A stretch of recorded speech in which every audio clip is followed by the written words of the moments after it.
Happy Mushoku Mondays, everybody. Welcome back to yet another trek through the Mushoku Tensei Jobless Reincarnation novel series. We're on Volume 18, Chapter 8, and what a chapter. I really like Chapter 8. It's just kind of one of those things where I get comfortable with the slice of life junk, and then suddenly out of nowhere, Refuden's like, oh yeah, by the way, did you forget about this? Oh, let's get into this. And it's like, oh crap, juicy info.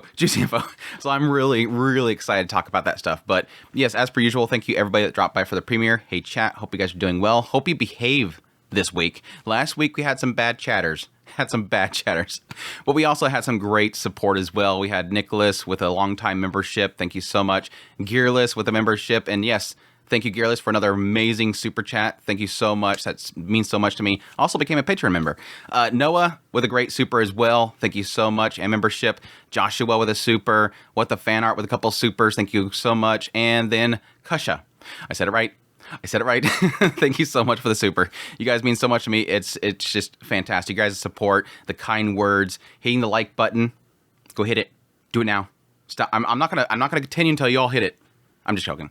Anyways, thank you guys so much. Patreon supporters, all that stuff. It means so much to me. But yeah, with all that said, I don't think I have anything to cover from the previous week, which is kind of rare anymore. But let's just dive right into it. Chapter 8, Revisiting the Dodolia Village. I said Dodolia, revisiting the Doldia village. Rudius brought Linnea and the Sacred Beast on a trip to the Great Forest. Edis desperately wanted to come along, but he asked her to stay behind. I was so mad about that. Yes, given the fact that she's heavily pregnant, can't bring her, but, well, technically, based on what he ends up running into, which is, yes, literally the rainy season, it's a good thing, but at the same time, I was like, God, that sucks. She would have totally loved to go there. But yes, he figured her stress was mounting due to her losing her toy, Linnea. So she probably would have kidnapped a new beast folk to take him home. Yeah, she would have grabbed somebody for sure. While Linnea whined about not wanting to go back, he needed her to come along to gain the beast folk's trust. Honestly, she just didn't want to end up as Persina's minion.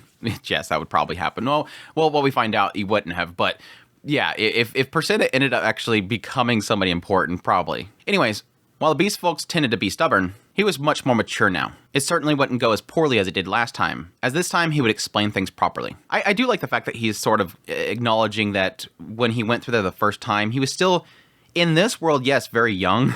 It's just got one of those oddities. In this world, he was young, but yes, even additionally with his previous life, he was young maturely.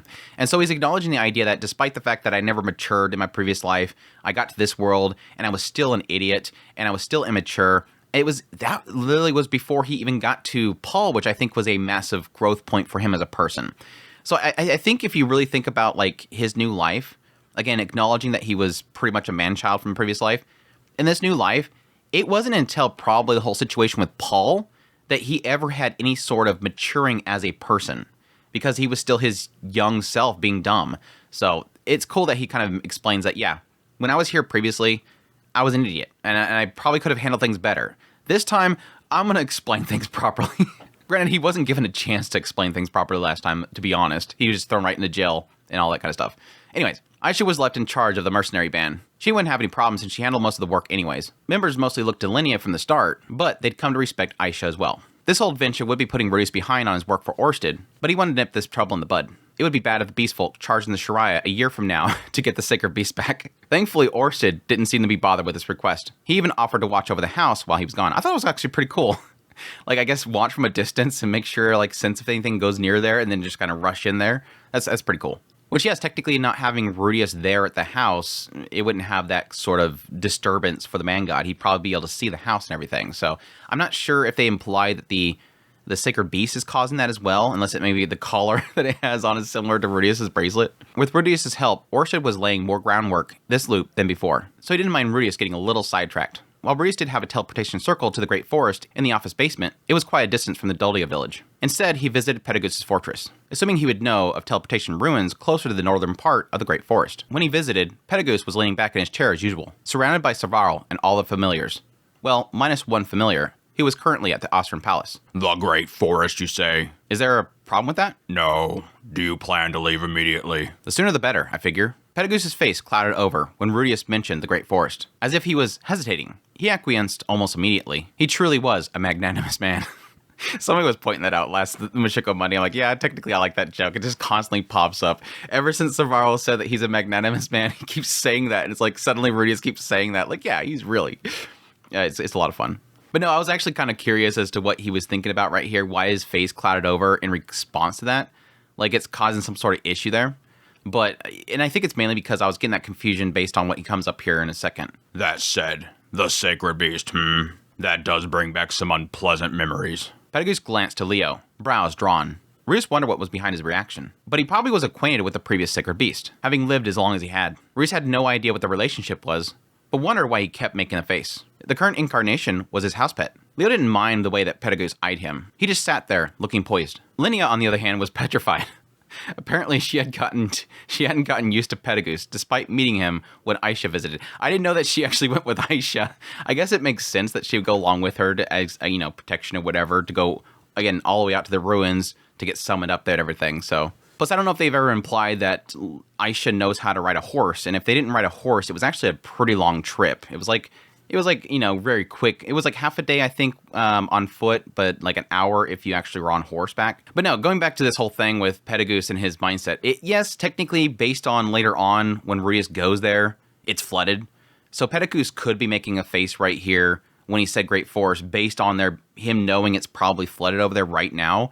And yeah, technically, well, he said specifically when he mentioned the Great Forest, not when he was mentioning the idea that he wanted to go there or whatever, but so it could be implying the same thing. Yes, he could be making the face because he knows it's flooded. And the only place that he knows the only circle he knows is going to be in this ruin that's probably going to be flooded. And yeah, later on when they go to make the actual circle, they're like, we're going to close it immediately, probably fearing that, I don't know if the water would be able to come back through it. I mean, she activated it and there wasn't water gushing out immediately. They activated it and they were immediately pulled in. So I don't know, maybe some water comes back. Like there's for some reason on the other side, the water's touching it. So you have like this backdraft that happens. I don't know. But it kind of implies, based on just mentioning the Great Forest, just based on his unpleasant memories with the Sacred Beast, it does sort of make me believe that he isn't very happy about the Beast Folk.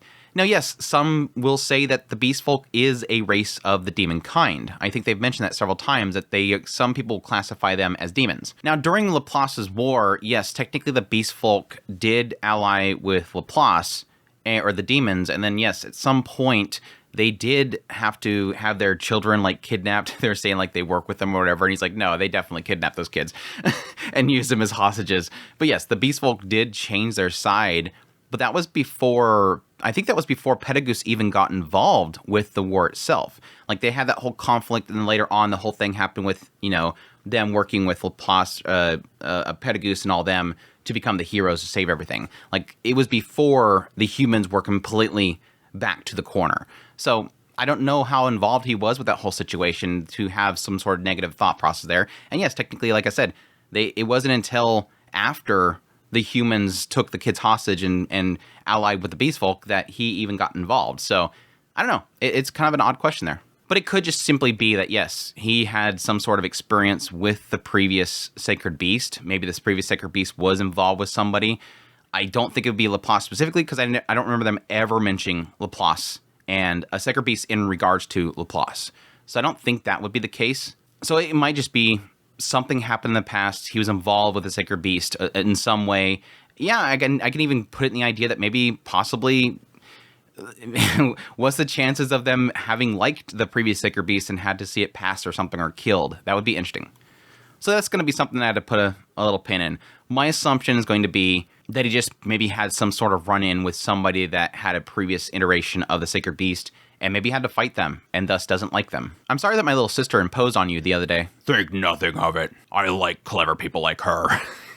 That was kind of what I was thinking of. Again, technically, that's one of those things like with Nanahoshi and even with Zenoba. He likes that honesty they have and that love for art and how clever some of them can be. And that's probably what kind of led him to like Nanahoshi so much, is because she was going into the whole summoning stuff. Again, somebody that is seeking knowledge, just like it seems to imply that a lot of dragon folks like to seek knowledge. Aisha must have handled her visit with Petagoose well, as he didn't seem disgruntled. By the way, I hear you had a daughter. Yes. Did Aisha tell you? Mm-hmm. How fortunate that you did not have a boy with green hair. He spoke as if he was trying to suss Rudius out. Yeah, it is a relief that my child wasn't Laplace incarnated. Pedagog's broke into a grin. Oh, judging by your reply, I suppose Orsted must have told you about our people's ability to reincarnate. He did. In that case, be sure you don't forget this. When the day comes that Laplace reincarnates, I will kill him, regardless if it happens to be your son. His teeth showed as his smile spread. It was terrifying. There it is. The truth there. He finally admits it. Again, that was, I guess, finally a prediction that Andrew had that comes true. Is that, yes, the whole thing there with that first visit was, do you have a boy? Okay, cool. If you have a boy, bring it to me. You know, it was like this whole thing of like, it's an honor. Bring it to me. Like, I'm going to give a blessing as the hero of the world. No, it was literally, bring it to me so I can kill it. Oof. Oof. So he finally just comes right out there and admits it. Well, personally, I like to pray that never happens. Rudius was split on the matter of Laplace. According to Orsted, he was the last of the dedicated warriors to have continued fighting the man god over a long period. That would make him an ally under normal circumstances. But he was defeated by the man god. This resulted in a splitting of his personality, which resulted in one half deceiving Rizurd and becoming bitter enemies with Pedagogus. That made him Rudius' enemy. If such a man was born his son, he wouldn't know what to do. He wasn't too worried, of course. Orsted implied he already knew when, where, and under whose identity Laplace would reincarnate. This is one of those moments where it's like, I kind of wish Rudius would speak up here. For the first part here is, yes, I kind of want Rudius to finally, you know, ask Pedagogus, hey, like, why are you so dead set on killing Laplace specifically? Yes, he was asked to get involved with the war, and he helped them, and it could be an aspect of just losing allies and all that kind of stuff. It could just be an aspect of him just not liking Laplace. But to have this much dedication to Laplace, maybe it might be an aspect that he feels like he failed to kill Laplace, and not necessarily a ceiling. And yes, technically it's already kind of implying here that it's not necessarily a ceiling, it's just more of an aspect of, yes, he's going to reincarnate at some point. So that whole idea of the sealing away has sort of been pushed to the wayside. This is kind of just simply, yeah, it's not so much sealing, it's just waiting for him to come back. Because he knows that that's what they can do. But I was kind of curious of why Rudius wouldn't ask him about the whole aspect that he is technically an ally of theirs, one of their kin that was split. And why wouldn't he? What's all that anger for? Really, is what it is. And again, I have many. They've already kind of pointed out many reasons why he would hate Laplace, obviously. But additionally, I'm like curious more on the side of Rudius and why he doesn't ask Orsted why he doesn't see that this is not set in stone so much.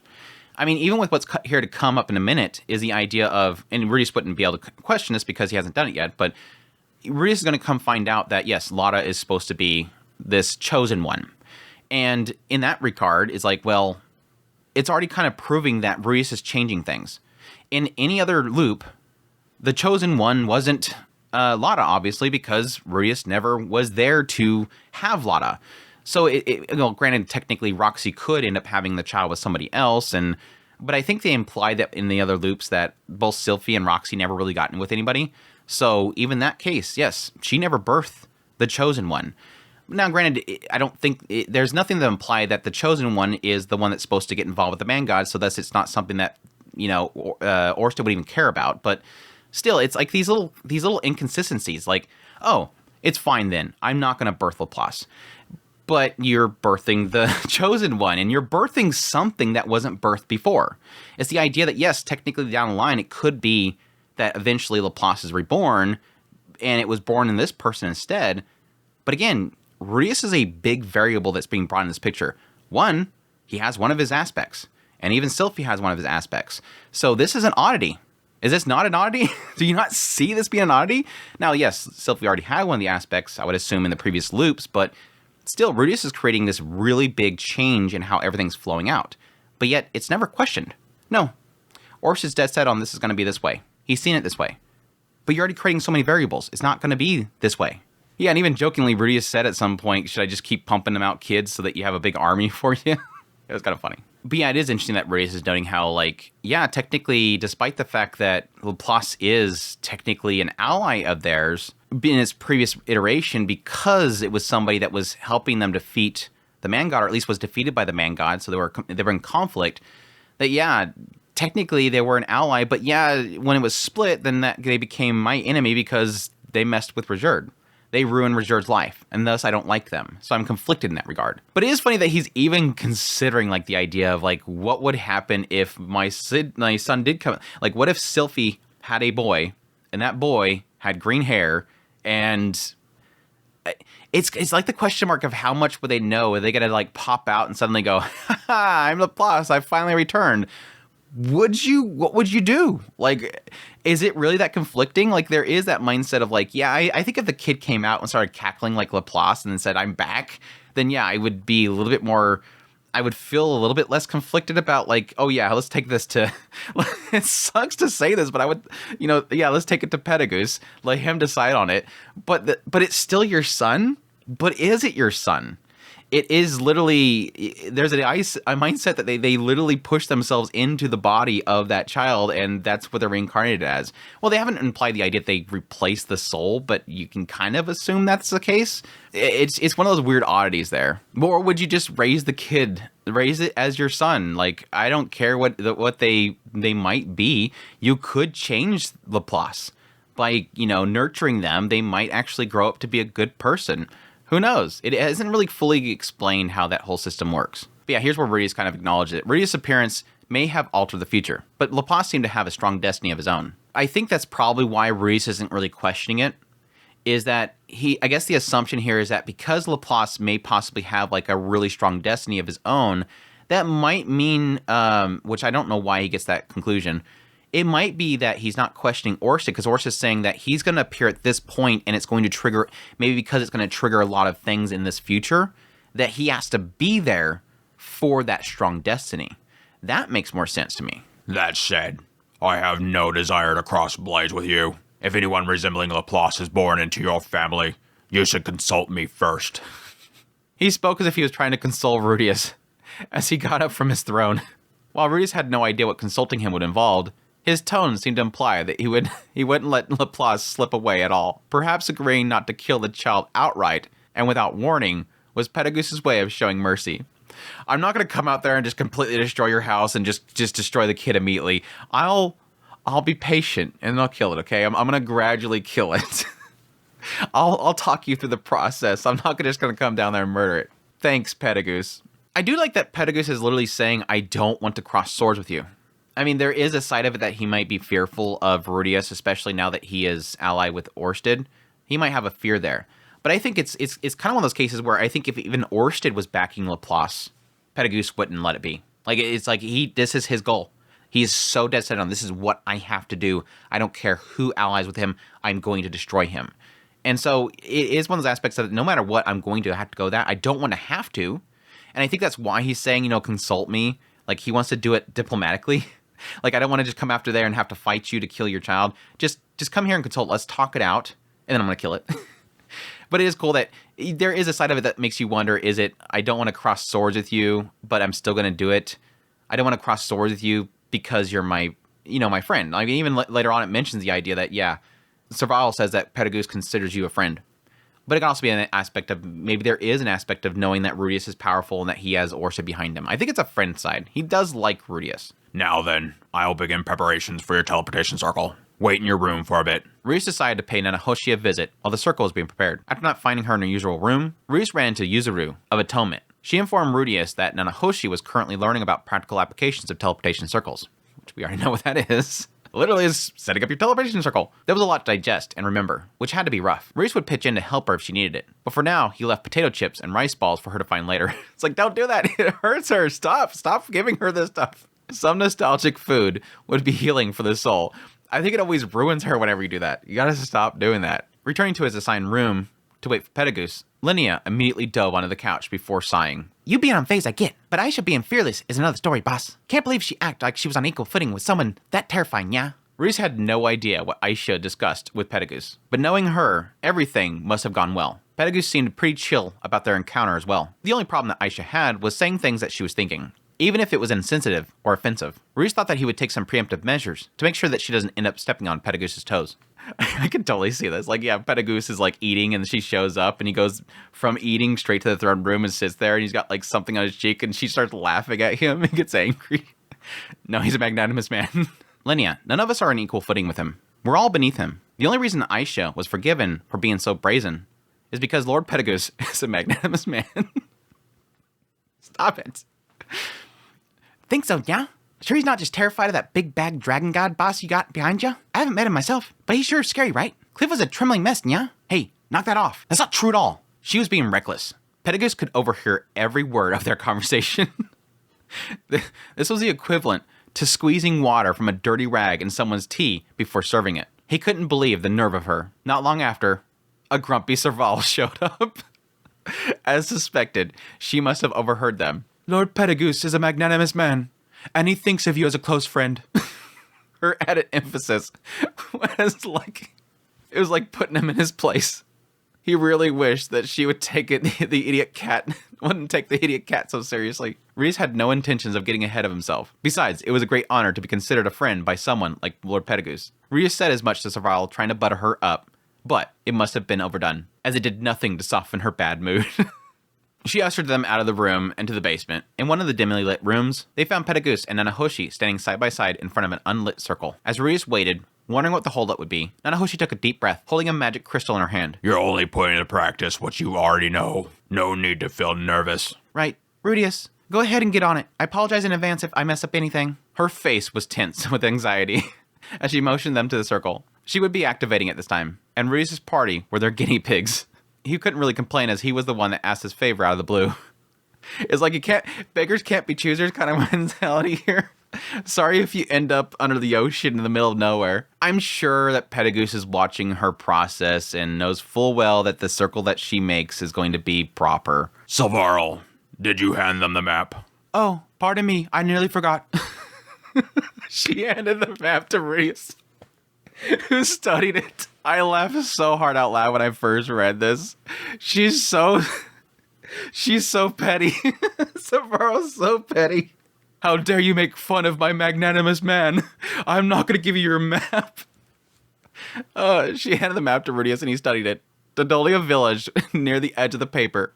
So, he assumed the ruins were in the middle. He handed to Linnea to see what she had to say. I know what this is, nya. Don't worry. It's pretty close, nya. Everything should be fine. It had been close to a decade since Linnea had been home, but it was her birthplace, so she should be able to navigate it. As for Miss Serval, he knew she had no intentions of handing over the map, unless Lord Petagoose said something first. It was wicked behavior. Very unbecoming. He had the urge to tattle to Lord Petagoose.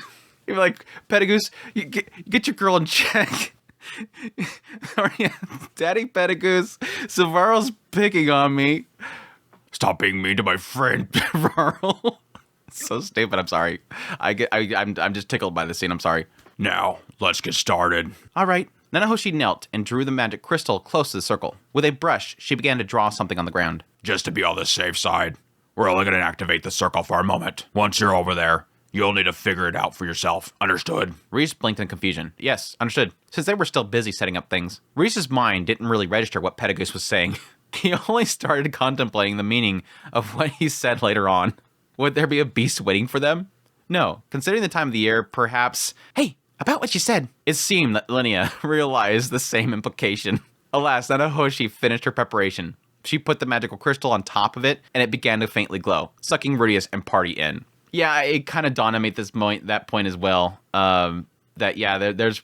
I don't know when it kind of dawned on me, but at some point in here, I kind of considered that, but I wasn't really sure. Yeah, there was the mindset that there might be like a herd in a location or something like that, but yeah. Now, the thing that did immediately jump to my head, and I was like, cool, they're actually doing that, because I thought about this the moment they first started talking about how they get to the floating fortress, or at least how they call Armanthi. The moment that he said, figure things out for yourself, that we're going to leave it for a moment, that means that, yes, he's not going to be able to come back there and return unless he's able to activate the circle from their end and be able to use it, which I'm not sure if they'd be able to find a crystal or whatever to supply it, unless it's in an area that can be supplied without it. It might have something already there that's feeding it, or it might be on some sort of magical ley line or whatever. But no, when they went there and he said that he was going to open it for a minute, I'm like, okay, now how are they going to get back? Oh, yeah, the highway where they had the 7 great powers. We're going to go all the way back to there. And yeah, sure enough, it happens. I was like, cool callback. The next thing they knew, they were surrounded by water that rose all the way to his stomach. Below was a circle that brought them there, the light soon disappearing. Yeah, I knew it. It's the rainy season. Linnea was cradling Leo in her arms. Despite being a dog, he held his head high, as if he thought it was only natural that she carry him. To make matter, I'm just thinking of like how am I thinking the dog's bigger than it actually is? The sacred beast like smaller than I think he is? To make matters worse, their luggage was waterlogged, leaving the apology gifts soaked. The water was freezing. If they didn't hurry, they'd catch a cold. Though detoxification can fix that right up. Summoning a lamplight spirit, they spotted a stairway, but it was leading down. They were apparently at the top floor of the building. That makes me think that whoever made that ruins had to know, because I think every teleportation room that we've had so far has been underground. Like, even, like, over there with, like, the Demon Continent, it was, like, in the ground. And then, yes, like, with the one in the forest, it's always, like, these, like, staircase that bring you down to this lower area. But in this case, yes, somebody would probably know, yeah, that place gets flooded a lot. Let's build it up. Boss, you gotta do something, yeah? Hold your horses. He created a step along the wall with Earth's magic before opening a hole above them. Outside was a heavy downpour, enormous trees, and raging flood below. There was no mistaking it. This was definitely the Great Forest. This is real bad, yeah? What are we gonna do? This isn't how I imagine things going, yeah? I can either freeze the water so we can walk across it, or I can make a boat and use magic to propel us. Oh, boss! I knew you had it, yeah? But with rain like this, I have no idea which direction we'd be heading in. Yeah, with such bad weather, I'm as lost as you, yeah? He figured that was the case. This was no normal flood. The water had risen to the top of these ruins, probably 5 meters high. All landmarks wouldn't be visible now. So what should we do, yeah? Should we wait for the rainy season to end? When it does, that'll be mating season, yeah? If that happens, I'll end up being someone's plaything, yeah? It's like it's all about her. We can't come back later. Now's the perfect time.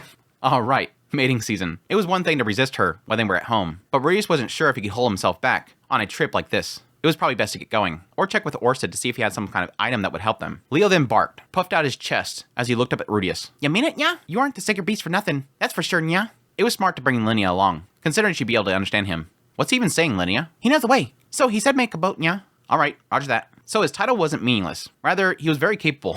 Yeah, it kind of, this whole scenario, with a lot with the conversation that comes up is like, yeah, this thing seems to have like a very, much more grown-up mindset than you would think. He uses earth magic to create a boat, ensuring that he decreased the intensity of the mana so that it would be lighter. He used a honeycomb pattern and made sure to leave the center hollow. After an hour, the project was complete. In the end, it was a misshapen square raft.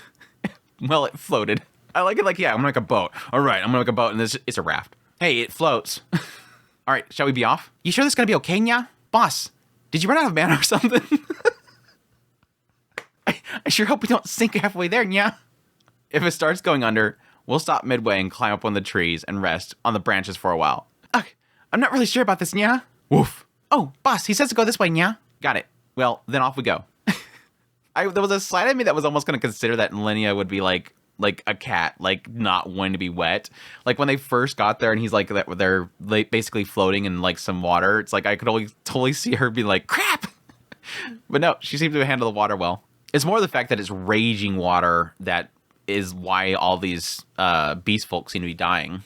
Using mana to control water, Rudius pushed them towards the direction Leo indicated. 2 days later, they arrived at Duldia village. It wasn't far from the ruins, but they had monsters and a current to contend with. Upon arriving, the whole village erupted in a great fuss. Warriors came rushing up, fully decked out. It's a human male. Don't tell me he's the one that kidnapped the sacred beast. Come to think of it, there was an incident like that 10 years ago. As they drew close, the beast folk grew more wary. The atmosphere was so tense. It seemed like they might clamp them with irons without discussion. Everyone, I, Linnea the Dullia, daughter of Gaius the Dullia, have made my return, yeah? The warriors froze, scrutinizing her face, before they began sniffing the air in unison. It's true. It's Linnea. She sure has grown. Yeah, it's been like 12 or 13 years by now, right? Rudius felt relieved as the air grew thick with nostalgia. But that soon ended. We already heard from Persona, you know. What was all that talk about you becoming a merchant, huh? You need to fulfill your duties here in the village. Ah, I knew it. Boss, get us out of here. I'm begging you, yeah? Ignoring her, Rudius propelled them to safe harbor. Nothing about the village had changed. They were just as isolationist and hostile to outsiders. At least Linnea was with them this time, and there were a few that remembered Rudius. It had been 10 years. Those that were children were now warriors, but they remembered Rudius upon sniffing his scent. Even some veterans recalled him. For example, the man that threw water on him all those years ago, he had 5 kids now, and returned to being a warrior. I thought it was a female. Like, I thought it was just that one woman that was feeding him and dumping water on him. I don't know. It's weird. Well, everyone was welcoming Rudius. They were quick to bash Linnea. How she was the chief's daughter, bending her duties, and disgracing the tribe. She hunched her shoulders as she hid behind Rudius, tears welling in her eyes as she mumbled quietly. This is why I didn't want to come back here, Nya. It was really her own fault things were like this. After a bit, the sacred beast shook himself dry, drawing everyone's attention. That's right. The sacred beast is more important than Linnea. I thought the same thing. It's like, that sacred beast is right there. They completely forgot about him. Yeah, he's finally back with us. Just where have you been all this time? Everyone quiet, nya. Shut up, all you. 2 female warriors came forward. Minotona and Tersena. Rudius recognized them. The 2 girls he saved in the past now acted like leaders as they quieted down the crowd. I was so happy finally getting to see the 2. I was mad that there was no images of them.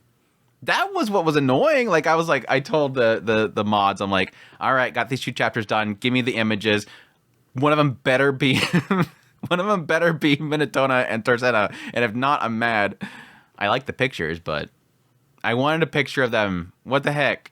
Of course, I was also very disappointed that they didn't end up joining with something. There's no point in making a fuss here, nya. You can give the details at the chief's house. Everyone make way. They guided them to Gias' residence, who is now the chief of the tribe. The former chief, Gustav, has sustained a terrible injury during a raiding season a few years ago. This resulted in early retirement. He was now living out the rest of his days in another settlement. Perhaps that was why Gaius seemed so dignified now and laid back. Reese handed over the package of smoked meat before explaining the situation. Reese was facing a powerful enemy and wanted his family safe, so he tried summoning someone or something to protect them, and the sacred beast showed up, becoming his guardian beast. Gaius' expression turned bitter. That's all a bit difficult to believe. It was hard to believe that Leo appeared, but who appeared before him was even more of a shock. Yeah, literally breaking a contract and everything. Leo barked. See? He's backing up my story. Reese had no clue what he's saying, but he assumed that he was supporting his story. The only thing that he mentioned was that the food at your house was supposedly delicious. Sorry? I just... Why is Gaius making jokes? More laid back. He said, I am there to be at his daughter's side, to do what must be done. Gaius sighed. Could he really tell jokes now? What a rascal. Still, Leo was interested in his daughter now? Lucy? I like how he, for some reason, decides to, like, get sidetracked, and it's like, yeah, Lucy. Rudius, yes, Lucy. He's purposely staying with Lada because he's supporting Lucy. Nah, it was probably Lada. He was really attached to her after all. From what Rudius had seen, he was almost always glued to her. Orsid even agreed that Lada had some special promise. I don't remember that being mentioned, so that must have been something on a side note. Leo barked again. Destiny, you say? Gaius and Leo faced each other, engrossed in conversation. Reese had no idea what it was about, because he didn't speak Wolfanese. Linnea, can you interpret for me? Oh yeah, sure, nya. True. There is a legend that 100 years after the sacred beast is born, a messiah will appear to save the world, and the sacred beast will supposedly aid them on their quest. Leo barked. Tell me, what do you think the Dolia tribe's duty is, nya? Our duty is to protect the sacred beast until the savior appears. Leo barked again. And I, the great and majestic sacred beast, have found that savior, nya. This man's daughter is our savior. There's a confirmation. I don't doubt that you're telling me the truth. However, this is unprecedented for the savior's father to summon the sacred beast directly and have him protect her from infancy. Through Linnea's interpretation, Leo made a point of emphasizing his importance. That level of arrogance reminded Rudius of a certain buff demon king. That would be weird. I don't like that. He's obviously talking about, I would assume, Body Gotti here, but because Body Gotti was always about, like, rejoice that I am here. You know, he was always about, like, himself and how great it was that he's there. But there's, like, a side of me that, like, following this whole thing with Petagoose not really liking the presence of the Sacred Beast, it's like, is the Sacred Beast a demon? No, it can't. I don't see that. I mean, it's not like there can't be a race of Sacred Beasts and they are from the demons. I don't know. It's just, it was and I know he's talking about Body Gotti here.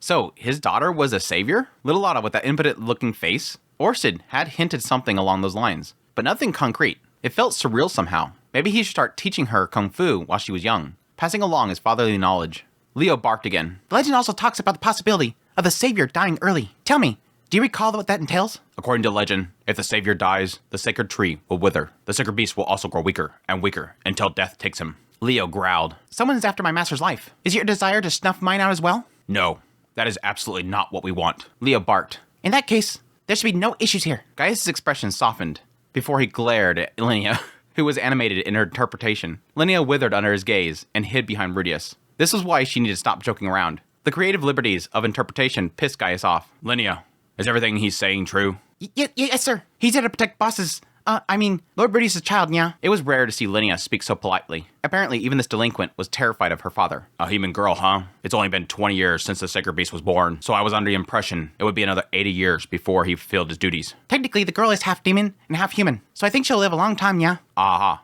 I see. I didn't account for the possibility that she might be a demon. Gaius crossed his arms over his chest and thought. He seemed much more introspective than he was in years prior. Back then, he was more of a thoughtless type, likely to rush headlong rather than to pause and consider his options. It seemed he mellowed out a lot, much like the previous chief, Gustav. Perhaps it was something about maturing past 30 that helped soften beastfolk. Would that be the same with Linnea? Likely not. But yeah, pausing right there, yeah, obviously big reveal here, which doesn't surprise me too much at this point. I think it was pretty obvious about the whole situation way back there. I mean, the big giveaway was obviously when he first summons the Sacred Beast, and it immediately goes to Roxy.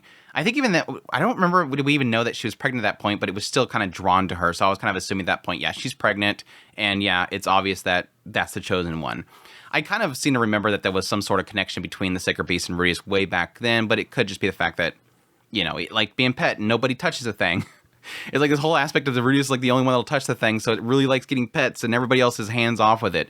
But yeah, I was kind of wondering back, it makes me kind of wonder at this point if back then it knew something was special about Rudius. Not that Rudius was the chosen one, because it specifically says that.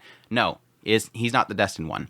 But it could be implying, there could be an aspect that he could smell or sense that Rudius was going to at least bear or produce the child that would be the chosen one.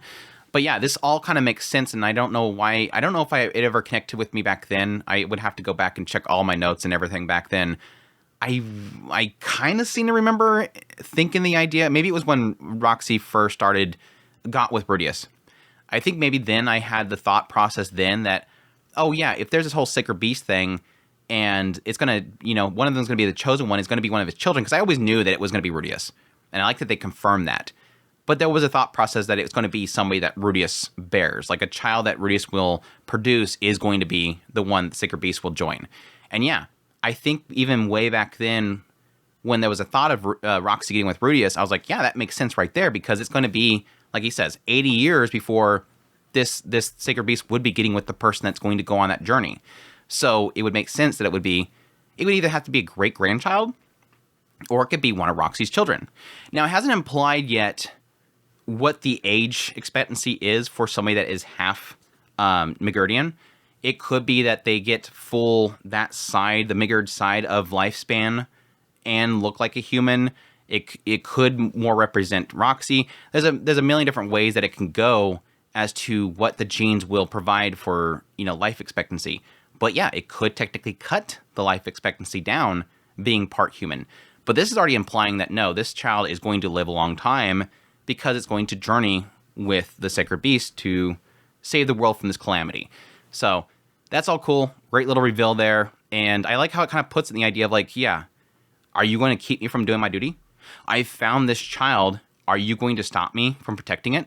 What happens if I don't fulfill this duty? Specifically mentions that if the Savior dies, which would be Lada, if the Savior dies, the sacred tree will wither. And it seems implied that the sacred tree is what gives the Sacred Beast its life. Because when the sacred tree when the Savior dies, the sacred tree withers. When the sacred tree withers, the Sacred Beast grows weaker and weaker until it dies. So it seems to be like a chain reaction. I would assume because they have to keep, they were keeping the Sacred Beast at the sacred tree most of the time. They would take it out to walk it, but they would bring it back to the sacred tree. So it implies this idea, my assumption is that there's a possibility the sacred tree births the Sacred Beast. Like it comes from the sacred tree. And that's what gives it its life force and everything. And then it also implies that if this Savior dies, that tree will die. My assumption here is that it's probably something is threatening the sacred tree, and the sacred tree is going to be somehow connected to the life force of the world itself. That could make it a bigger, more grander story. What would cause a catastrophe upon the world? The death of the sacred tree. Meaning that there's a possibility the sacred tree is sort of a vessel, a heart of this world that cannot die. There's a lot of stories where there's a grand tree, and that grand tree is sort of like the core of the world. And if it's cut down or destroyed, it kills everything. Like all life forms or plants will leave the world itself. So that could be what it means. it could be, yes, that Lotta dying will indirectly will make the tree wither away, or it could just be simply that there is going to be this calamity that will involve something wanting to destroy the tree, and if Lotta dies, it will come and kill and destroy the sacred tree. Something doesn't like the sacred tree. But yeah, it could be directly tied in with Lotta herself, which can also imply the idea that she is somehow like a soul or something like that that is tied in with the tree itself, which would be very interesting if they ever get into with a story, if it does technically go beyond Rudius' story himself. Or if, again, Rudius figured out some way of keeping himself alive for longer than you would expect that he would live, so that he can be there for the next 80 years to go do that. He could live for 100 years. Who knows? But, yeah, cool stuff. Cool stuff. And kind of, I'm pretty sure, like I said, I'm pretty sure it was very obvious when the Sacred Beast showed up that Lotta was going to be the chosen one. I want to say that I was considering it before then, but I can't say for sure that it was a prediction that I was going with. I knew that it was going to be one of Rudius' children. That was a prediction that seemed a little bit obvious, but I'm not sure if I actually put it onto Lotta or if it was a grandchild. Minotona and Tersena chimed in from behind Gaius. There's no way a demon could be our savior, nya. Yeah. And he said that he called the Sacred Beast to him with summoning magic. I bet he used some weird sorcery to trick the Sacred Beast. Minotona and Tersuna. Minotona and Tersuna. Minotona and Tuna sounded like Gaius had when he was in younger days. Oh, I laughed so much when I read this the first time. Tersuna. Damn it, Seven Seas. Minotona and Tersuna. How do you get that wrong? Seven Seas. Tersuna? It sounds like tuna. Minotona and Tuna sounded like Gaius had in his younger days. It was weird. Rudius was pretty sure they were grateful for him for helping him in the past. Maybe the other beast folk colored their view after so long. Their shift in attitude aside, they kind of had a point. He did use a magic circle devised by Pedagoose to summon Leo. The circle had a condition for complete obedience. Perhaps that impacted Leo, and his belief that Lotta was a savior was only a delusion. Yeah, but I think they implied that was the case for the first one, and technically Aramanfi wasn't like dead set on. He wanted to go back. So it implies the idea that, yes, they have to follow their orders, but it's not as if they devote themselves and their mind is completely changed. But I do like, as usual, Rudius understanding. I get where they're coming from. But yeah, while I agree with that yes, it's logical that they would think he used it, but they don't know. I don't know if they would know that. I don't know if they would know that a summoning magic could... They're saying, I bet he used a weird sorcery to trick those Sacred Beasts. So not so much that the summoning magic brought them there and the magic itself applied some sort of obedience. That no, if he had the power to summon the Sacred Beast, he probably used some sort of witchery to mess with them, to cause him to do this. He's just applying the logic technically makes sense if you think about it. But no, the thing that stood out to me more was saying there's no way a demon could be the savior. As opposed to what? That's the question mark. And that makes me believe, again, kind of going back to what Pedagoose said, it's like I now kind of want to know more about the previous heroes and their stories. I'm hoping eventually, maybe when, it's probably whenever they bring Lotta there, if they ever do in the series, bring Lotta there and they do their big ritual, that they'll explain like the previous heroes and what they had to do and everything. And then we could get into... Was a previous hero a human? Was it a beast folk? There's a side of me that believes that it might be a beast folk, or it had to be a beast folk. It could be a dragon folk. That would be interesting as well. That would be an interesting one. But yeah, it's odd they're specifically saying, no way it could be a demon. Specifically, that can't be it. But it's odd that someone more older and more level-headed like Gaius right now, he didn't even flinch at the idea of it being demon. He just said, wow, that's a little bit too early. A human? No, that's way too early. But, oh, a demon also. Okay, that makes more sense. All right. Like, he's just accepting it. Like, oh, well, it's a demon. Yeah, that fits. We'll go with that. Like, he doesn't even bat an eye to it. No, the chances of that are slim. If that were the case, Lord Rudius would not come all the way to the village like this. He lives on the other side of the world. It would have been hard for us to track him down and do something about him. So he would have ignored the situation if he was planning anything underhanded. I guess so. Rudius needed to apologize. He actually did try to ignore it. I like that he acknowledges that, because I immediately thought of that as well. Well, that should be enough regarding the matter of the Sacred Beast. Are you sure that's wise? He has spoken. Our job now is simply to obey. Leo barked. as if agreeing, then promptly placed his head on Rudius's lap. Rudius instinctively stroked Leo's head. Minotona and Tersena looked entirely displeased, as if they found his actions impudent. But Rudius ignored them. They did this all the time back at home. Still, it was surprising they accepted what Leo said so readily. Maybe Linnea was right in the end. In fact, Ghislaine said something similar. Yeah, both her and Ghislaine said the same thing. Yeah, Sacred Beast said don't worry about it. That said, Lord Rudius, let's see. Yes, about 15 years from now, when your child has matured, please bring her here. I would like to follow custom and conduct the Sacred Tree ceremony. I'm sure it will be a difficult trek, given that it takes about a year to travel from where you live. But I would still ask it of you. This is part of our duty. Very well then. Yeah, it's so funny that they totally believe it's taken them years to get down there. And he literally got there in a couple days. It's like, don't even... Thank you, Rudius, for not bringing that up. Like, oh no, actually, we got here pretty quickly. Oh, so it wasn't that much of a deal that you came here? Rudius had no idea what that entailed, but assumed it was some sort of formality. Maybe they would celebrate Lada's adulthood in 15 years in this village. He had to write that down in his diary, so he didn't forget. At least that took care of the situation with Leo. It went much more smoothly than expected. Yeah, I would assume that you'd probably just have your 15th birthday, because it's supposed to be like a big deal. Have your 15th birthday back at home, and then come here afterwards. They didn't imply that she has to be there on the 15th birthday. Breathing a sigh of relief, Rudius noticed tension leave the room. Gaius then looked to Linnea, who immediately flinched. Now, tell me, why is our brazen little alley cat, Linnea, staying with Lord Rudius, Oh, about that, actually. You see, she tried to get into the trade business, but she ended up racking a huge So glad you asked, yeah? Linnea pushed herself in front of Rudius to explain herself.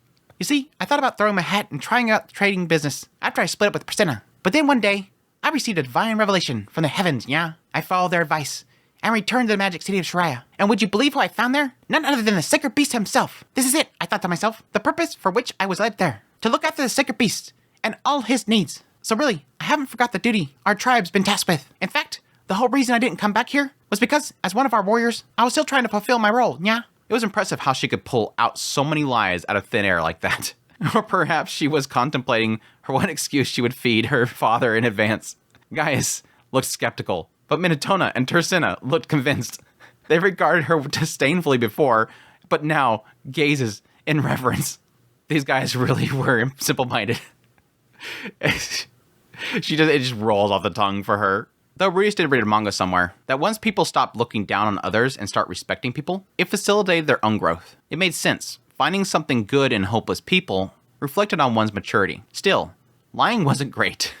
Yeah, I think there is an aspect to that. I mean, that kind of reminds me of the other day watching Spice and Wolf and then having this idea of somebody tricking somebody else and you accepting it and not flipping out about it because it made you learn something. I like the glass half full mentality. It's really where it's at. I always like that idea. I like the idea of never assuming malice in somebody, always assuming the good in people, never being reckless in assuming the good in people that you get swindled, but necessarily the idea of not assuming they are villains, I guess the best way to put it.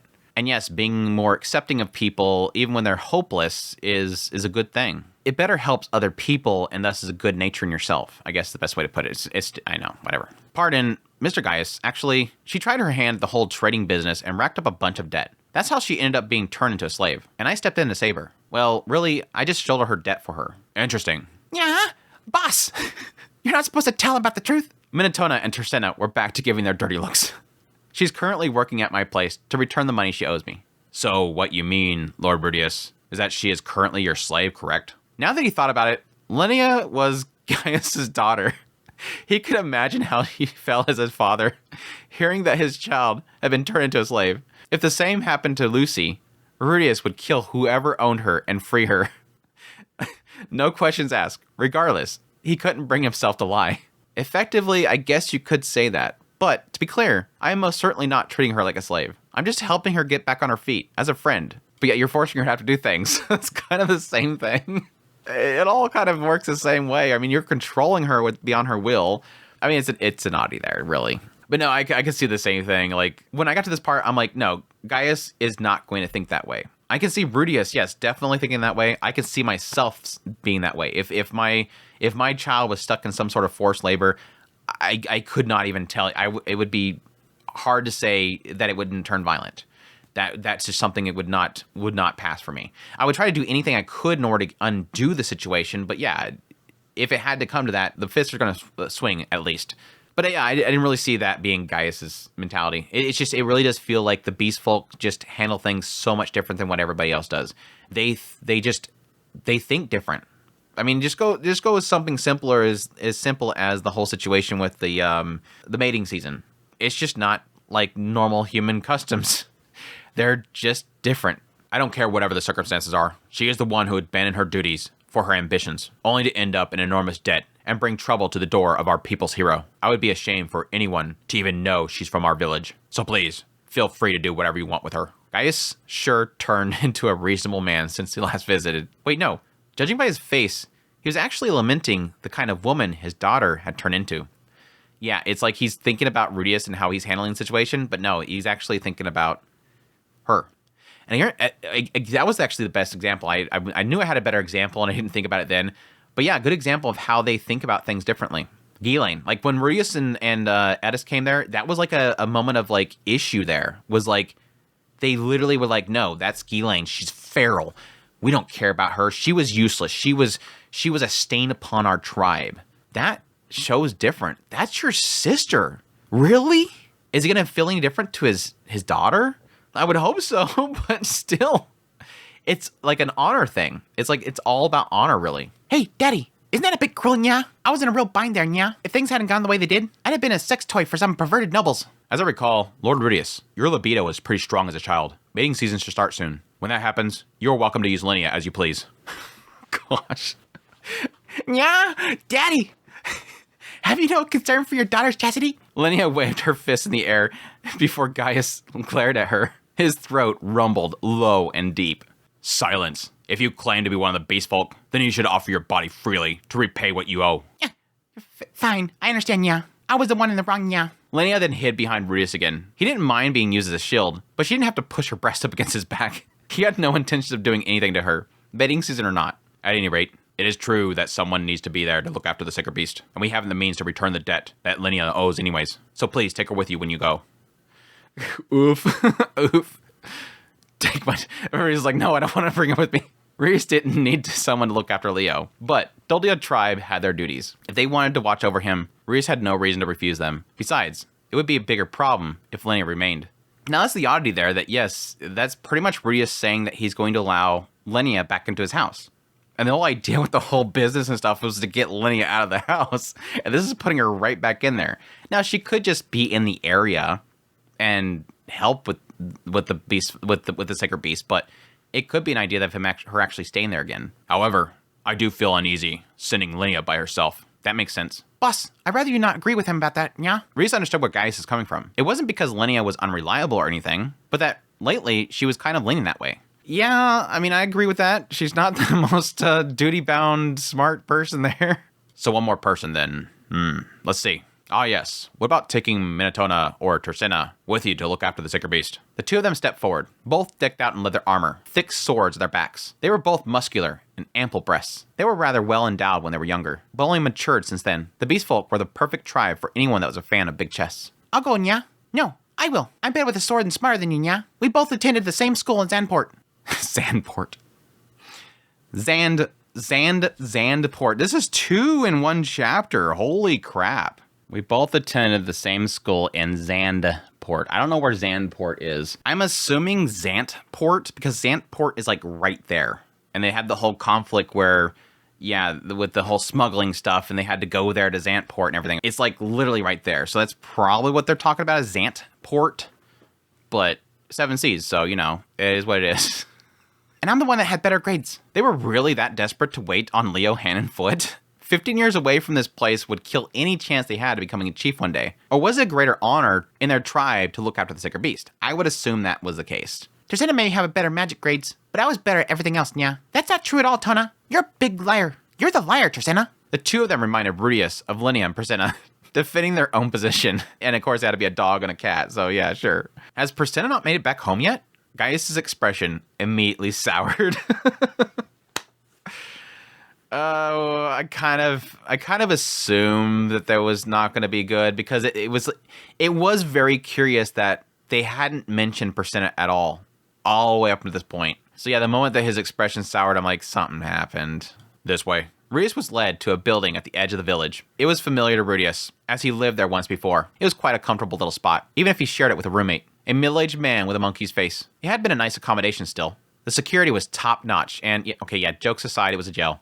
Linnea refused to enter, apparently having bad experience with the place herself. Yeah, that's kind of telling. Once inside, Rudius stared silently. Priscilla was lazily stretched across the bed. They hadn't stripped her completely, but what she was wearing left her pretty exposed. She wore a plain, unsexy gray shirt and cropped pants. Her back was turned to them as she stuffed her hand down her waistband and scratched her tail. The complete lack of femininity was startling. Hey, Priscilla, wake up. I can't eat anymore. Priscilla mumbled in her sleep, tail wagging back and forth. It's mealtime. It was the oldest trick in the book, and she fell for it immediately. Priscilla jolted upright, paused momentarily to yawn, as she stretched the thin fabric of her shirt stretched across her chest, which was as large as Rudius remembered. Her clothes fit her like a glove, and it was poison to the eyes, the kind of poison that no amount of detoxification could cure. I don't smell any food. Twitching her nose, Priscilla looked to them. Priscilla, you have a visitor. After blankly staring at first, once she saw Rudius, her eyes flew wide open, and she lunged to the bars. Boss, you've got it all wrong. I'm innocent, I swear. You've got to help me. This time, Rudius was the one taken aback. Gaius let out a long sigh. Oh, my girl Priscilla. I miss Priscilla. I think I love cat girls, and I love how fun Linnea is. But between the two of them, I just have a thing for the puppy girl. I don't know. We rarely get We rarely get cat girls, but we rarely even more so get puppy girls. And I just liked Priscilla. She's just so fun. I like how she messes with Linnea all the time. So she's technically my favorite of the two. So I'm happy to finally see her again. I kind of assumed that when she went back to the Great Forest, that was it. But apparently, it looks like she's going to be a part of the harem now. Chapter 9, The Case of the Jerky Thief. I condensed this a lot. There was a lot of... This is a fun chapter, but I didn't really feel like it was going to be a fun one to read as the way that was wrote, because it's a lot about... It's a joke play off of like a mystery type game where you're having to select, select this person, interrogate, select this dialogue options. It plays it out like a game, which was fun, but I didn't want to have to read it all, so I condensed it a lot. 10 days prior, the rainy season began in Doldia Village. Someone had stolen dried rainforest lizard meat, the village stored for later consumption. Naturally, the warriors investigated. There was only one suspect, Priscilla Adoldia. Priscilla was the daughter of Adoldia tribe's chief and returned 6 months ago. She came back, the accomplished graduate of the Brinoa University of Magic, and promptly announced to everyone, "As a candidate for future matriarch of our people, I have returned to fulfill my duty. By the way, Linnea is a big loser." The two of them, I love it. I love how much they hate each other. Oh, man. It gets bad at the end. The end of this chapter is so bad. The end of this chapter is so bad. Thus, she entered Doldia tribe's militia. The matriarch is the person at the apex of the hierarchy of the Doldia tribes, which include the Dodolias and the Adoldias. You didn't earn that position simply from wanting it. You needed adequate strength and trust of the other warriors. It was also necessary to earn the position of a warrior chief before the reigning patriarch stepped down. Priscilla had both the talent and accomplished history to ascend to the position of the warrior chief, except for one small issue. She left the village before she could enter the militia's ranks, and spent over a decade away. She wasn't accustomed to being part of the community. That was why the current chief and patriarch, Gaius, had agreed to let her train for the position. Yeah, that was interesting to actually see how their system actually works. Because the question was that it almost felt like, based on how you had Linnea and Priscilla there, and they were having a competition to see who would go back to become the next big chief, it almost implied this idea that because they were princesses of like the head of the families, that it was just going to be one of them too. This sort of makes it out like that's not all it takes. It's not simply that they are the daughters. They have to still accomplish themselves. It sort of does put it into the realm of beasts, like lions and stuff like that. It comes down to whichever one's the strongest and the one that everybody else respects. So not only do it's not simply bloodline. It comes down to they have to come there, accomplish themselves, become a warrior chief, gain everybody's respect, the warriors specifically. And at that point, once one of them steps down, they can take it over. It also puts it at like the idea of like it could be a patriarch or it could be a matriarch. It's just male or female, whichever one is most respected can take that position, which is very interesting. And again, does technically put it in lines with something like a more of a beast culture, a beast mindset. And yeah, it does kind of suck because they were sent off And that gap in time pretty much separated them from the community and the warriors. So she has to come back and accomplish herself. And it does seem like she was doing that. That's the sucky thing. It looks like she was doing a good job. She was gaining people's respect, and she was working really hard, which is kind of contrary to what you kind of would feel that Persona would be. But then Rudeus kind of does follow it up by explaining it. Yeah, and she did technically show signs that she was taking a lot of things seriously. Once she was competent at her work in the village and memorized the scents and faces of the members, she would be promoted to warrior chief. From there, she could someday earn herself the title of matriarch. Since Persona knew high-level healing magic, she earned the others' warriors' respect in no time. Yeah, she'd be able to basically save their lives, which is kind of a big deal. Gaius was satisfied with her progress. Once the rainy season was over, he planned to have her marry. Then he would promote her to warrior chief. That was when the incident happened. The night the food was stolen, Persona was on duty in front of the storehouse. It was packed full of preparations for the rainy season. An Adolian warrior named Kanaluna normally worked with her, but due to letting an injury get infected, she wasn't looking good. So Persona, being a proper up-and-coming matriarch, let her go home for the day. Kanaluna did as she was told, opting to rest her eyes in the napping room before she clonked out. Early the following morning, a single warrior arrived for a shift change, only to find Persona inside the storehouse, crumbs on her face, happily snoring away. She done goofed up. She was arrested on the spot for her crime. And Doldia, food theft during raining seasons, was a serious crime. Whatever trust she had built with the warriors evaporated, and her chances of becoming a chief or matriarch was obliterated. Someone came up to me behind and decked me over the head, knocking me out clean. The next thing I knew, I was inside the storehouse. Someone framed me, the sick bastards. Boss, I'm begging you, search for the real criminal. I bet there was someone out there who didn't want me to become matriarch. Minotona and Torsena seem to be the most suspicious, if you ask me. And anyway, none of that makes any sense. I'd never be stupid enough to get caught that quickly if I was behind the theft. It would be too obvious, especially after I sent Kataluna home. I wouldn't pig out like that either. I'd swipe stuff little by little, so no one ever found out. Laying it out. She even think about this. Rudeus could say from his first impressions that the Beast Folks were skilled at wrongfully accusing people. Yes, technically that's going to be immediately implanted in Rudeus's head. If Persona was innocent, then he wanted to help her. I feel you, girl. He decided to do a little bit of investigation. Doldia Village was a mix of Dodolians and Adolians. Since protecting the sacred beast was their primary duty, many inhabitants were in the militia. But there was also married couples and children since they raised their young there. It was a pretty large settlement of about 500 people, all living atop trees. With the rainy season, it was unlikely the culprit was an outsider. Assuming Persona was right, the most likely explanation was someone framing her. So with the help of Watson and Police Inspector Gaius, Rudeus set out to gather evidence and testimonies. And there you have it. Let's get going, Watson. Linnea tilted her head. Who's Watson, yeah? That's you, Linnea. There's a certain country out there where people call their assistants Watson. Okay.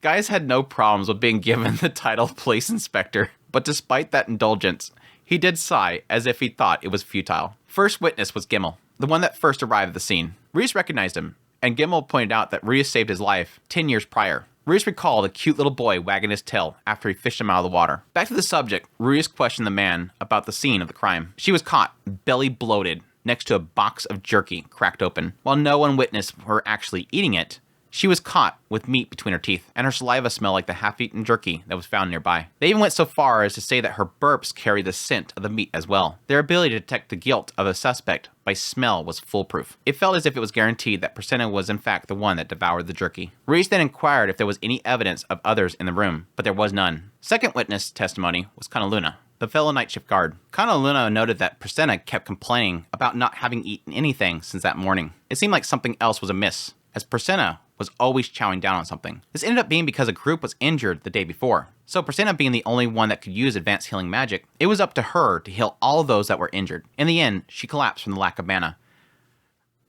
Like the amount of respect that I'm gaining for Persona, despite the fact that she lied. Despite the fact that she's just sticking on her lie, I feel bad for her.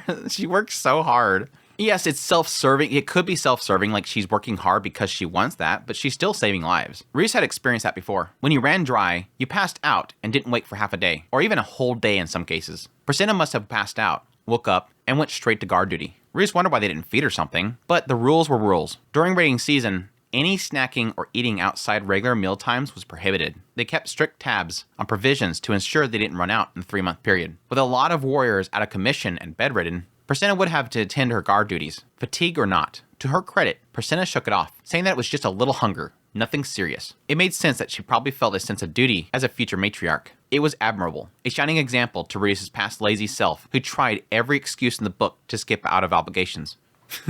Rios gotta compare it to himself. Yeah, back then I would make every excuse not to get involved with things that I don't want to get involved with.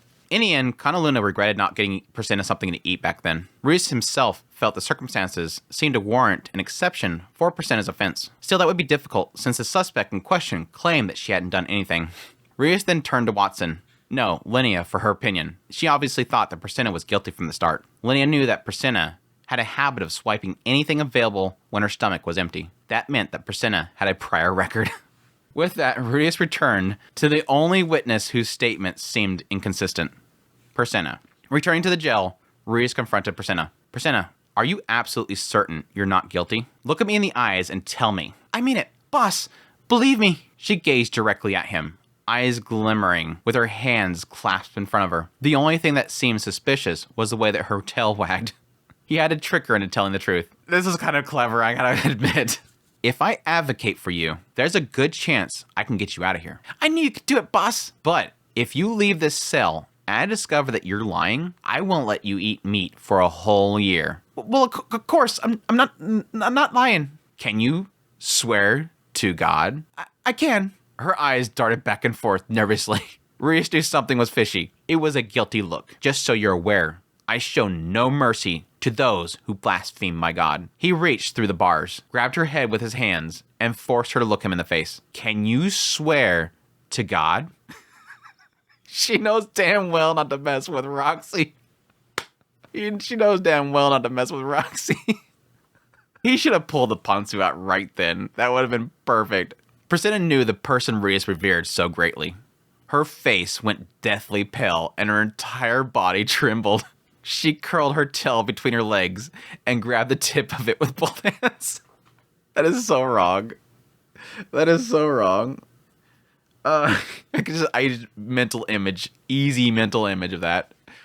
Yeah, this is like one of those great moments because it's like, Gaius, the chief, did you do it?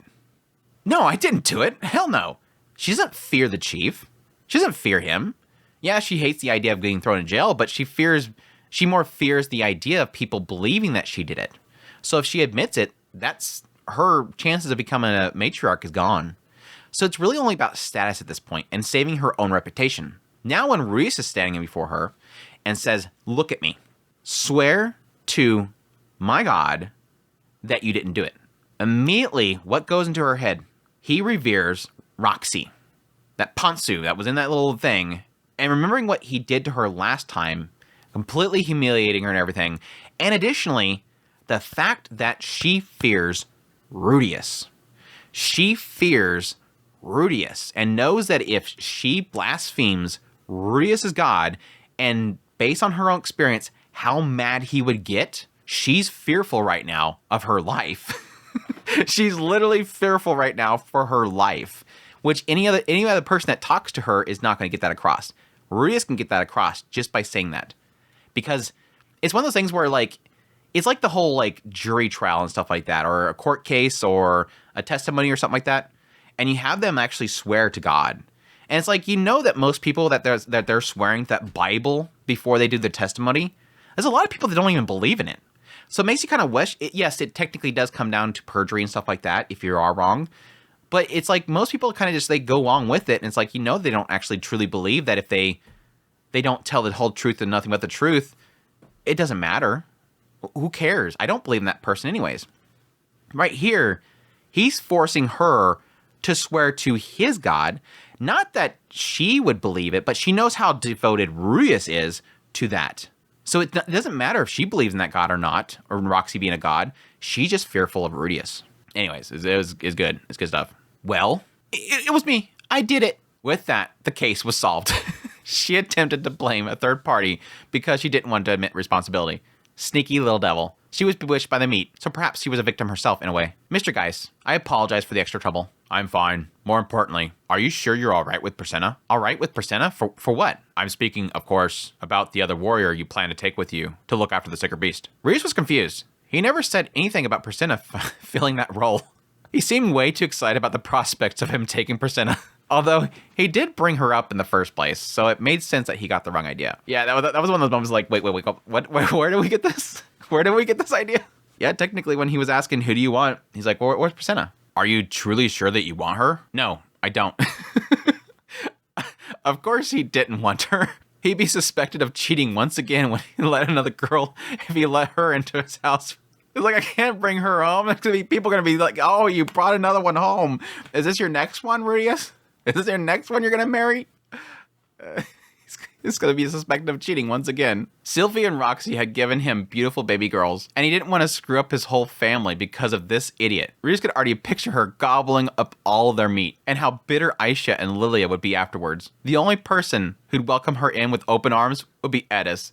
And Rudius, that is enough. Is that not enough? No, there's a side of me that's like, yeah, I could just... And this is still technically possibly going to happen. Mating season.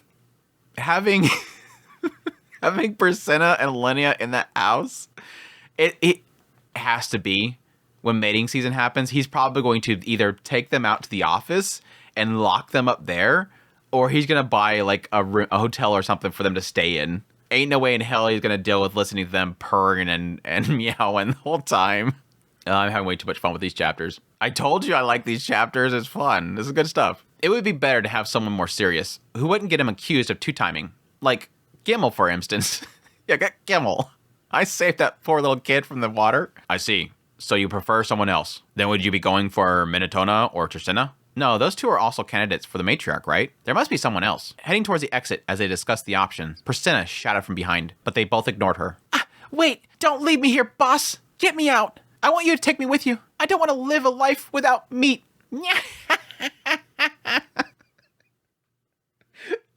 Sorry, Lydia cackled as she slipped the door. This is so mean. This is so mean. She was waiting outside the whole time, seeing that she was thrown in naked before, so going inside made her relive her shame. Hey, you Priscilla. I see you got your just desserts, nya.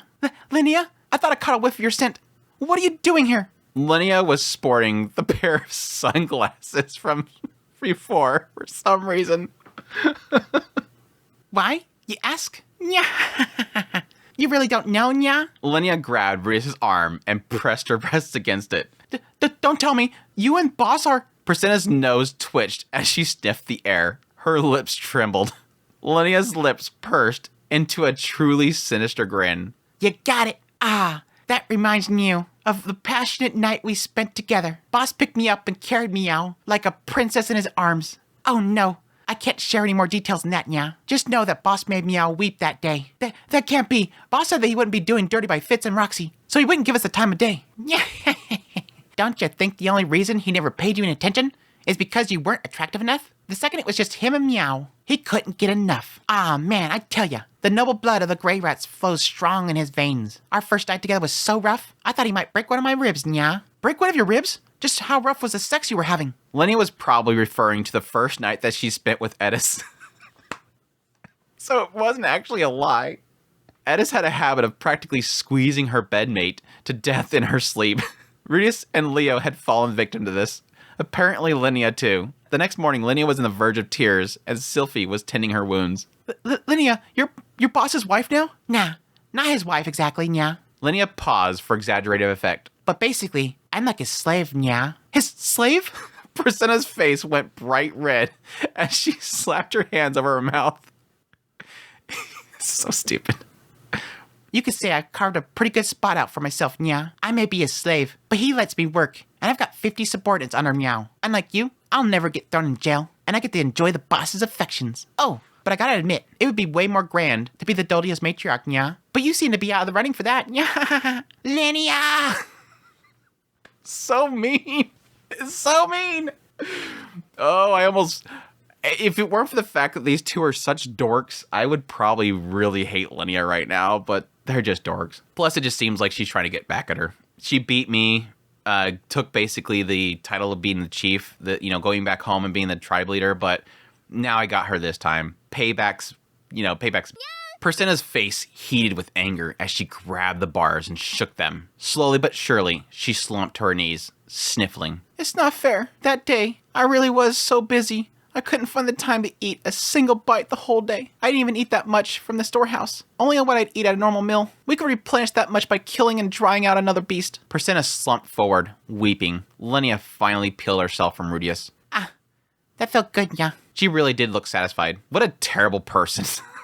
For Rudius of all people to say somebody is a terrible person, that means something.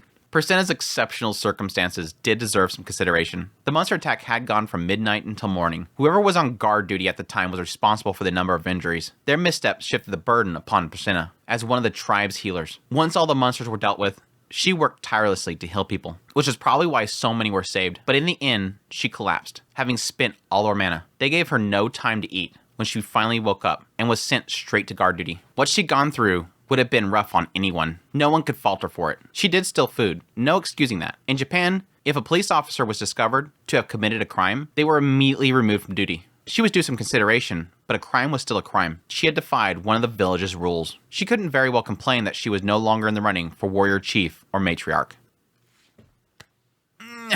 This is one of, I'm gonna wait. I'm gonna wait.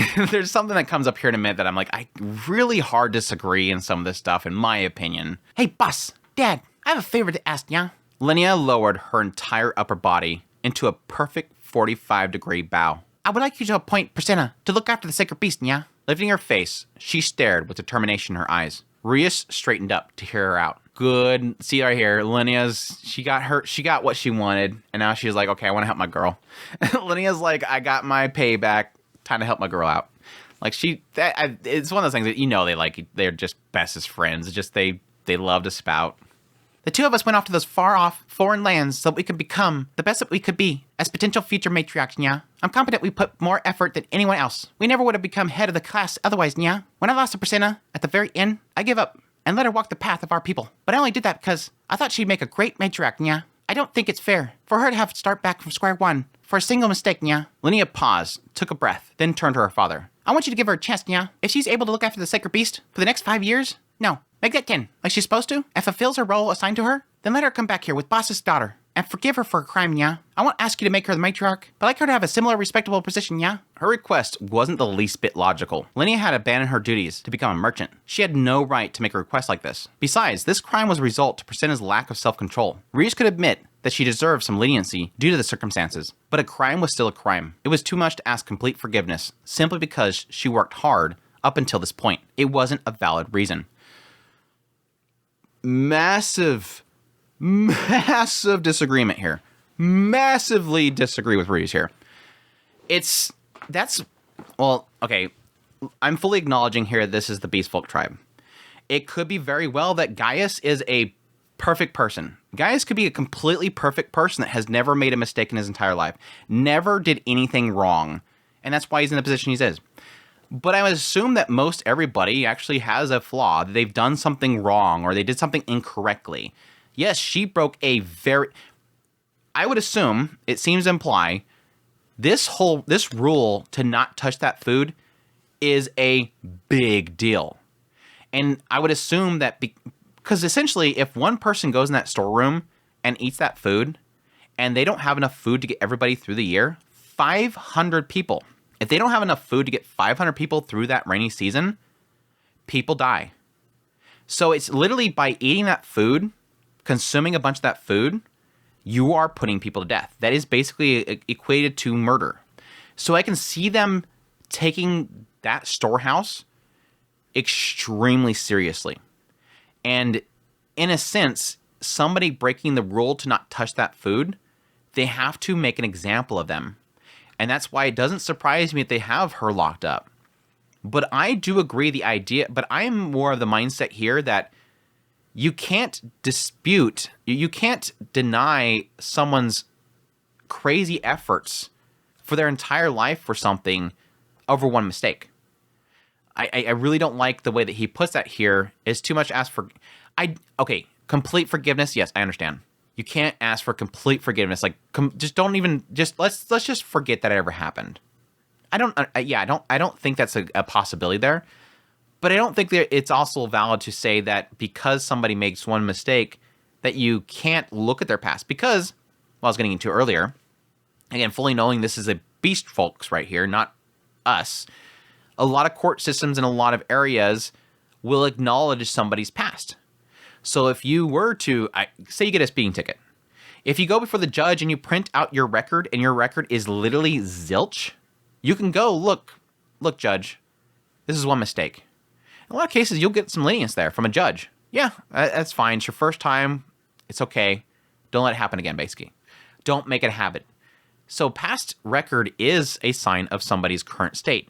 Now, if yes, she has a lot of cases of doing it before, yeah, it's a lot more harder for you to say, make a case for yourself that, look, I messed up once. But nobody's perfect. To at least acknowledge that everybody makes mistakes and to see that this is one big, massive, one single mistake is a bit different. It doesn't make sense to put it in this line of thought that he has. Again, I do acknowledge the complete forgiveness idea is a key phrasing there, but still. But again, I think it's probably coming down to how grave of a mistake it was. And I think that I think what they're establishing here is that eating that food is a massive thing and they have to make a massive example of you. So that's the only thing that makes really explain it much in my head, but... And to Rudius himself, I think it's even worse. And it could be just his own mindset of himself. Like back in his previous life, I made one mistake and you just can't undo it. People continue to harp on you. I stepped out of line one time, spoke up when I shouldn't have, and they bullied me. And I had no chance of going back there. They would just bully me again. Maybe that's where he's getting that mindset. But yeah, he's also comparing it to things like, yes, technically, her job is to protect that storehouse. And as the person that protects that storehouse, she was not protecting that storehouse. She was partaking in the storehouse. And thus, that's similar to a police officer. If a police officer breaks the law, as a person that is supposed to uphold the law, they get fired immediately because it obviously shows they are crooked and that they are going to basically do as I say, not as I do. And that's a really bad thing. It's just like, yeah, police officer that's caught with a bag of powder, get him out of there. They're tampering with evidence. Get them out of there. You can't trust them anymore. Even though literally everybody in every business and every police officer, they're not perfect people. No, none of them are. Just hope you don't get caught. Anyways, it's a lot of everywhere. I cannot do that. Gaius agreed with Rudius. Mistakes you had made in the past didn't simply disappear. You couldn't erase them either. This is how the world worked. Rudius knew that as well as anyone. Still, he wanted her efforts to be rewarded somehow. Persena had worked her hardest. Now here's where Rudius starts to actually redeem himself. This is where Rudius starts redeeming himself. But again, right here, he is technically like I've gone through what she's gone through. Again, that kind of connects to what I was saying earlier. Still, he wanted her efforts to be rewarded somehow. Persena had worked her hardest. She earnestly attended her classes, snacking on meat the whole time. They took healing classes together, so he knew how dedicated she was. In his mind, there was no question that she worked twice as hard as most people. That was how she topped her class, despite most beast folk lacking any affinity of magic.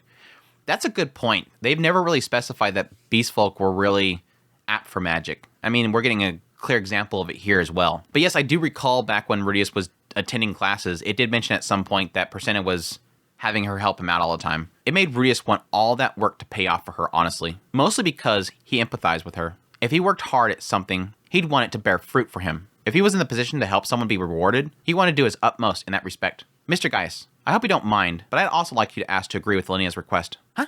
Boss? You mean it? Gaius pulled a face, dipping his chin as he contemplated the request. After a moment, he raised his head. Very well. I'll allow it. That's a shocker. I wonder if that's in regards to why would Gaius switch so quickly? Again, it kind of puts it in a realm that like this is something that he has to uphold. And then I mean okay. Earlier he was going to agree with Rudius taking Persena. So that part of it's not a big issue. So if Rudius spoke up and said, "Hey Gaius, forget what Linnea just said. I'll take Persena with me." Okay. I mean, I don't know why you want her, but sure, go ahead and have her. Get her out of here. We don't want her here anymore. We don't have to deal with her.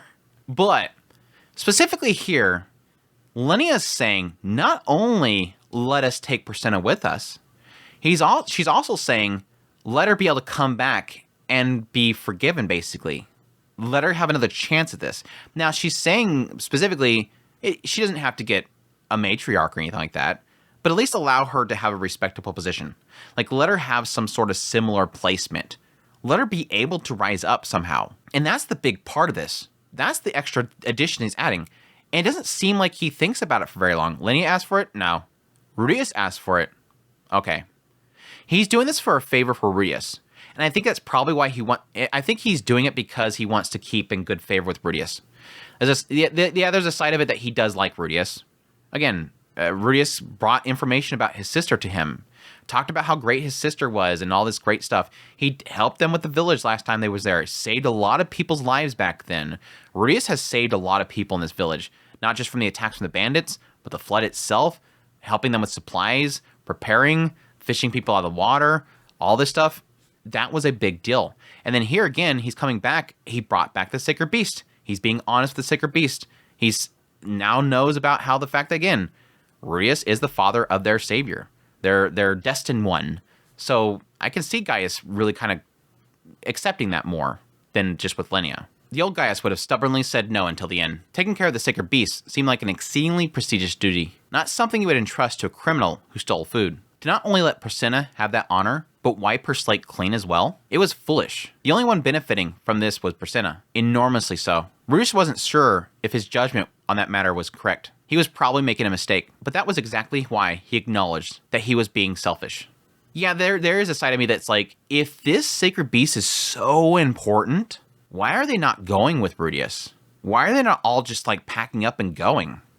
Why are they so okay with Rudius? I mean, they know that Rudius is powerful, or at least skilled. They don't know to the extent of how powerful Rudius, unless rumors are getting back to them on everything that Rudius has done. I mean, there's rumors floating around about Rudius. Again, like we've had like people down in Oxford and everything know about it. But this far down, are they knowing how powerful he is? Are they knowing that he's backed by Orsid at this point? Have they heard of those rumors yet? None of it's mentioned here. Why are they so okay with Rudius, Priscilla, and Linnea protecting the Sacred Beast? Maybe they know the Sacred Beast is going to be able to protect itself, and it's just simply they want people there to be with him in order to serve him, give him food and stuff, keep him brushed hair and everything. It's a massive question mark. It feels kind of reckless that they're not doing more to, again, protect if protecting is a thing needed. Linnea, Priscilla, you best make sure to fulfill your duty properly. Understood? Yes, sir, yeah. You got it. They both bowed their heads at the same time. Watching them, Rudius found himself thinking that the two were really at their best when they were together. 100% agree. Well, no, it does seem like Linnea or Priscilla was doing some incredible things by herself at this village. She just screwed up. But yeah, they're the best. They're definitely peanut butter and jelly. There's some fan art of that probably somewhere. Anyways, they used a raft to return where they came. Heading towards a Holy Sword Highway, they found a monument to the 7 great powers. Summoning Armanfi, they were taken back to the floating fortress. There it is right there. I was like, yep, it ended up happening. Totally called that. They were finally going to use that dang monument. Finally, the OG, the first representation of that monument, they finally go back to it and use it. It's pretty cool. It's pretty cool. I think the moment that we found out that they have to go to those monuments for the flute and everything, I was like, at some point, Rudy's going to end up back there and he's going to have to use that. I know it. I know it. But no, I am very bummed that they didn't bring Tercena and Minotona with them. I'm bummed. I was hoping at least they would come as well. Maybe later. Maybe later. This place sure brings back memories. Never thought I'd come back to the city I once ruled. She never ruled it. For the beast folk, I guess you could say that. Presena spoke nostalgically as she gazed at the magic city of Shiraya from where they stood on the floating fortress. She had indeed come back to the very place that she might call her second home. Oh, Priscilla, there's one teeny thing I forget to mention, yeah. What is it? I'm kind of being sentimental over here, so I'd appreciate you kept whatever you want to say short. Well, I did help you out, so for a while, you're going to be my underling, got it? Huh? And that was how Priscilla became Linnea's lackey. And that is chapter 9. What a great set of chapters. I actually really, really loved 8 and 9. That was a lot of fun. I'm sure you guys gathered that by my dumb reading of the whole thing this entire time and laughing too much, but I had a lot of fun with it. But yeah, that was a lot of fun. Again, massive reveals around, yes, Petagoose finally revealing that, yes, he's been looking after Laplace being born from Rudius. And so it seems like Aisha told her about the child, and so he's keeping an eye on the whole situation. So we'll see how that whole thing plays out. The whole reveal around Lada being the chosen one from the beast, the sacred beast, which was again something that's been pretty obvious at this point for a while now. It's just finally confirmed and set up for the future. So we'll see. And I really don't know. I'm curious if it will actually go around for that long. I don't know. My assumption is this story will go to the end. My assumption is that and chat, shut up. Chat, zip, chat, no. My assumption is that the story's end, the last chapter, will be Reus passing. What happens after that point is the massive question mark. Is it going to be like one of those twists where Reus dies in this world and then suddenly he wakens up and he's in the hospital in our world again, and they're like, oh, he finally regained consciousness. He's been in a coma for like 3 years or something like that, and then he tries to correct his life in his past life. Like, goes to see his brothers and says, I'm sorry, I've changed. Let me make this right. And then blast them with fireballs and stone cannons them. Uses stone cannon in our world. It could be that whole... Anyways, shut up, Andrew. So I don't necessarily see that it will go that far. So yeah, it does beg the question of like, yeah, cool. Could they have side stories where here's the story where Lada goes with the Sacred Beast to go do something? But again, I think a lot of that kind of ties in with Orsted's whole journey. There's a side of me that believes that could 80 years from now, it does sort of line up with Orsted's journey. Again, if he doesn't defeat the man god by this certain point, he gets reset. The loop happens. So yeah, there is a side of me that kind of believe, okay, that kind of lines up with this 80 years later, the Sacred Beast goes with the Chosen One to stop this catastrophe. Could that catastrophe be, yes, the man god? So will that tie in with each other? Is the whole thing with the beast folk and the Sacred Beast, is that current catastrophe that it's born for is to stop the man god? And so, or is it to stop Orsted? There's a big twist right there. If the man god is being protected by the Sacred Beast and everything, that's a big conflict there. But no, is it go with Orsted, Lada along with Orsted, and the grandchildren of Rudius that aren't, from Roxy, with the Sacred Beast to go defeat the man god?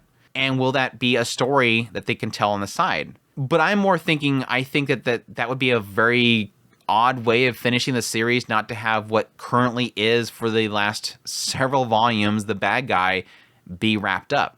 Could, again, Rudius be forced to have to fight the man god himself? And so maybe Lada and the Sacred Beast is for some other calamity. And again, could that be a side story told later? That would be cool. So, anyways, that's a good set of chapters. A lot of fun. I'm glad to see Lenny and Presetta back together, because I think they're just... I've always loved the two of them and their comedy beats. It's just always refreshing whenever they do something stupid, and they're constantly back and forth at each other. Is just always a lot of fun. So I'm glad to see them back together. And yeah, technically they're going to be in the new mercenary band together. So that's going to be fun as well. I'll be curious to see how much of Presetta is going to be at Rudius' house. Again, I think it's probably going to keep it separate. I don't think Rudius is going to want them in the house all the time. They're probably just going to be on standby in case the Sacred Beast needs something. They'll come by and check in on them. Or yeah, it could be we could jump the next chapter and suddenly we have, Presetta in a maid outfit and she's dropping stuff in the house as well. We'll see. But anyways, that is chapter 9. Hope you guys enjoyed this Mushoku Monday. I'm going to wrap it up there. I think there's a couple of things that I forgot to talk about, and I'll remember them and talk about them next Mushoku Monday. I always do that, but definitely appreciate you guys dropping by for the premiere chat. Hope you guys had a great time. If you guys were doing well. If you were bad chat, then bad chat. Additionally, greatly appreciate you guys for dropping by. All the people that dropped by for the VOD later on, hope you guys enjoyed as well. Make sure to hit that like button before you leave. But yes, I greatly appreciate everybody that supports the channel through monetarily, through Patreon, tips, links, super thanks, memberships. It means a great deal to me. Anybody that has contributed to this Mushoku Monday, thank you so much. But yeah, until the next Mushoku Monday, y'all take care.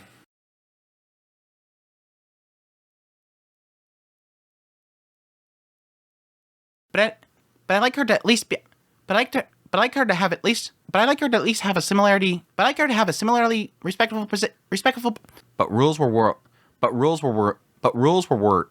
But rules were world. But rules were worlds. But rules were rules. Why can't I say that? But rules were whirls. Especially after I sent Kanahuna. 10 years prior, the rainy season began in Doldia Village. Someone had stolen some dried rainforest lizard meat. 10 years prior? Oh, 10 days prior. But she was wearing left. But what she was wearing. Nanahoshi knelt and drew a magic circle close to the circle. Drew